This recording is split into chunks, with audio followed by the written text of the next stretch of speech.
सच्चिदानन्दरूपाय पूर्वजाय नमोऽस्तुते। ज्योतिर्मय स्वरूपाय सर्वहिताय नमो नमः। प्रकृतिः पंचभूतानि शरीराणि प्रकृतिः सूयते सर्वशः। नमोऽस्तु योगेश्वर कृष्णः सर्वकारणकारणम्। ज्ञानेन तु तद्ज्ञानं येषां नाशितम् आत्मनः तेषाम् आदित्यवत् ज्ञानं प्रकाशयति तत्परम्। स्वयमेवात्मनात्मानं वेत्थ त्वं पुरुषोत्तम। भूतभावन भूतेश देवदेव जगत्पते। यथैधांसे समिधोऽग्निः भस्मसात् कुरुतेऽर्जुन। ज्ञानाग्निः सर्वकर्माणि भस्मसात् कुरुते तथा।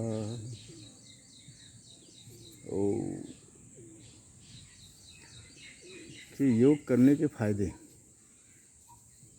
योग करने से होता क्या है? योग करने का मतलब क्या है? योगेश्वर कृष्ण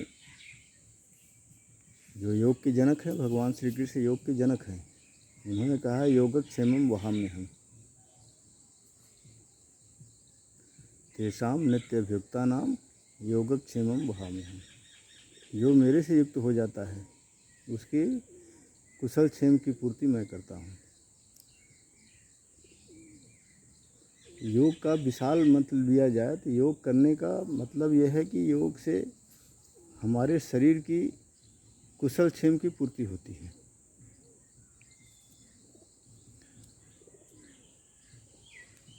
सभी हमारे योग से हमारे जो शरीर की आवश्यकताओं की पूर्ति हो जाती है। शरीर का स्वास्थ्य हमारा ठीक रहता है, मन ठीक रहता है, हमारा मन प्रसन्न रहता है। मन प्रसन्न रहता है तो सारा कुछ सही रहता है। हमारा पेट ठीक रहेगा, हमारा अंग भंग सब सही रहेगा। योग से सारी अपने रोगों को दूर किया जा सकता है। योग से अपने को स्वस्थ रखा जा सकता है।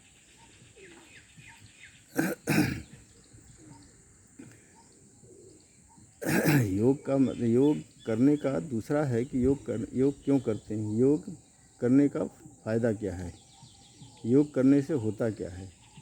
ये प्रश्न बार बार आता है। देखो, योग करने से एक तो आपको अपना कार्य विधिवत करने की प्रेरणा मिलती है। अगर आप योग करेंगे तो आप विधिवत सारा काम अपना सुचारू रूप से करेंगे, नियमतः करेंगे और नियमित करेंगे। नियमतः और नियमित।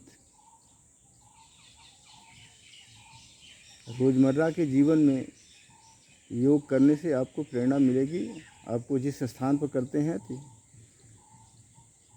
भगवान कृष्ण गीता में कहते हैं शुचौ देशे प्रतिष्ठाप्य स्थिरम आसनम आत्मना नाति उच्चतम नाति नीचम चैलाजिन कुशोत्तरम। आप ऐसी जगह पर योग कीजिए जहाँ पर जो स्थान शुद्ध हो, स्वस्थ हो। अब शुद्ध स्थान कैसे होगा? शुचौ देशे मतलब देश माने स्थान, शुचौ माने शुद्ध। साफ सुथरा शुद्ध स्थान कैसे होगा? जब हम उसको साफ करेंगे। ऐसा तो है नहीं कि अपने आप साफ हो जाएगा। उस स्थान को साफ करना जहाँ आपने अपना आसन लगाना है, वो आसन कैसा हो? न तो ऊंचा अधिक हो, न तो नीचा अधिक हो, और चैलाजिन कुशोत्तरम, कुश का बिछा हुआ आसन हो और मुलायम हो, उस पर मुलायम वस्त्र हो। तो ये सिंचाई जैसे आसन रखने के लिए आप अपनी शुद्धता करते हैं, साफ़ सफाई करते हैं, उसी हिसाब से आप अपने आसपास की सफाई करेंगे, आप अपने घर की सफाई करेंगे, आप अपने कार्यालय की सफाई करेंगे। इसीलिए शौचालय आपने देखा होगा, कोरोना पीरियड में शौचालय का एक अभियान चला था। उससे पहले सालों में उस शौचालय के उस सफाई अभियान से कोरोना में बहुत फ़ायदा मिला। कोई माने या न माने, मैं तो मानता हूँ कि सफाई अभियान से कोरोना में बहुत फ़ायदा मिला, नहीं तो मृत्यु बहुत ज़्यादा होती। तो एक तो मिलता है कि अपना जो है साफ़ सफाई रखना, अपने स्थान की सफाई रखना, अपने कार्यालय की सफाई रखना, अपने घर की सफाई रखना, अपने सामानों को व्यवस्थित रखना, अपने कार्यों को व्यवस्थित करना। आप अपने जब घर की सफाई रखेंगे, आप अपने मोहल्ले की सफाई रखिए, आप अपने मोहल्ले की सफाई रखेंगे, आप अपने गांव की सफाई रखेंगे।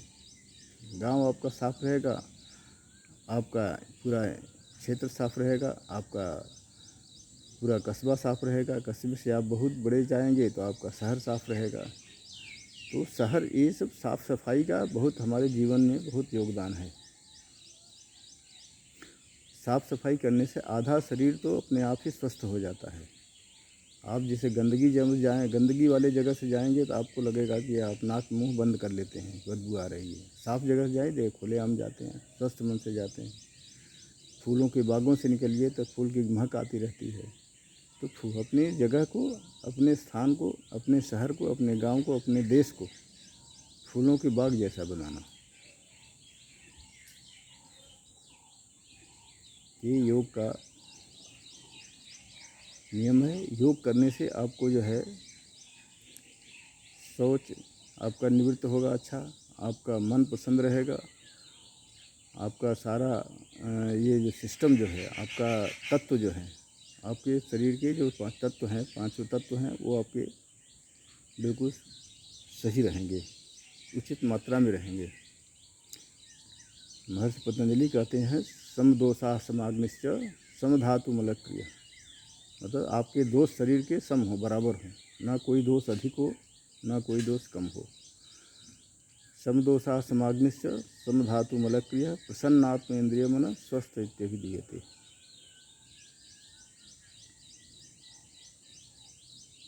सूर्यास्त के सारे सभी धातुएं बराबर रहेंगी, सभी दोष सम रहेंगे।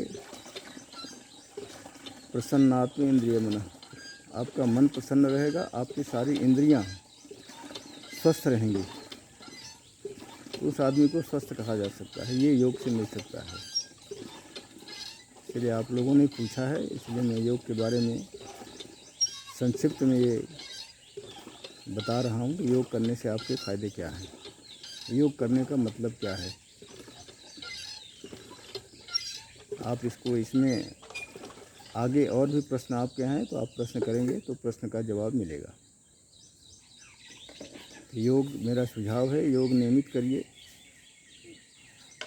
योग करने से आपका शरीर स्वस्थ रहेगा। तो योग करने का आपका ध्यान, अष्टांग योग में जाएंगे तो पहला आपको योग ही करना पड़ेगा। ध्यान, समाधि, ये सब क्रियाएं तो बाद में आती हैं। लोग कहते रहते हैं हम ध्यान कर रहे हैं, लेकिन उनका जब शरीर स्वस्थ ही नहीं है तो ध्यान लग नहीं सकता।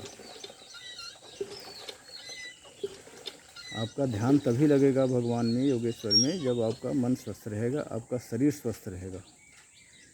शरीर में आपकी विकृतियां दुनिया भर की हैं तो आपका ध्यान लग नहीं सकता। इसलिए पहले योग, व्यायाम, आसन करके अपने को स्वस्थ रखिए। स्वस्थ रखने के बाद आपका शरीर स्वस्थ रहेगा तो आपका मन स्वस्थ रहेगा, फिर आपका ध्यान हर चीज़ में लगेगा। ध्यान लगाने के लिए ये बहुत ज़रूरी है। अष्टांग योग में पहला है यही करना, लय योग। अच्छा, प्राणायाम करने के लिए, योग करने के लिए योग 4 प्रकार के हैं। मंत्र योग, लय योग, ये अपना हठ योग और राजयोग। मंत्र योग में मंत्रों का उच्चारण करते हैं लोग 12-13 साल तक, इसे तंत्र मंत्र की सिद्धियां प्राप्त हो जाती हैं। लय योग में किसी भी काम को करते समय भगवान का ध्यान रखना, अपने कार्य में, नियमित कार्यों में करते हुए भगवान का ध्यान रखना लय योग है। हठ योग है जो हम लोग कर रहे हैं। हठ योग में प्राणायाम, आसन, व्यायाम से अपने चित्त को प्रसन्न रखना, चित्त को स्वस्थ रखना, मन को प्रसन्न रखना, शरीर को स्वस्थ रखना। इसके बाद राजयोग में प्रवेश करना। हठ योग, राजयोग दोनों एक दूसरे के पूरक हैं। राजयोग के बिना हठ योग नहीं हो पाएगा, हठ योग के बिना राजयोग नहीं हो पाएगा। बोले हठ योग से हम शरीर को, अपने मन को निर्मल करते हैं, स्वस्थ करते हैं। जब शरीर आपका निर्मल हो जाएगा, मन निर्मल हो जाएगा, तब आपका ध्यान लगेगा तब ध्यान और समाधि, धारणा ध्यान समाधि की स्थिति आ जाएगी। धारणा में किसी आपके शरीर में, अगले बार अष्टांग योग में जो अष्टांग 8 योग हैं उसके बारे में अलग से चर्चा करेंगे। तो धारणा ध्यान समाधि की स्थिति बाद में आती है।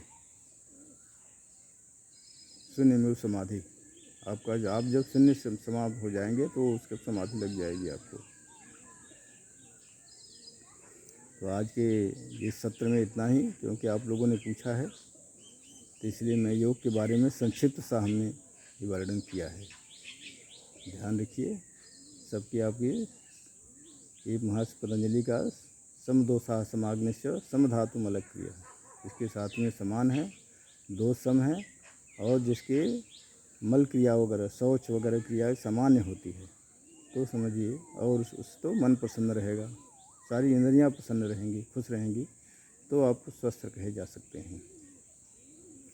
इसी तरह गीता में भगवान कृष्ण लिखते हैं, शक्नोति है यह सोढ़ुम प्राग शरीर विमोक्षणात्।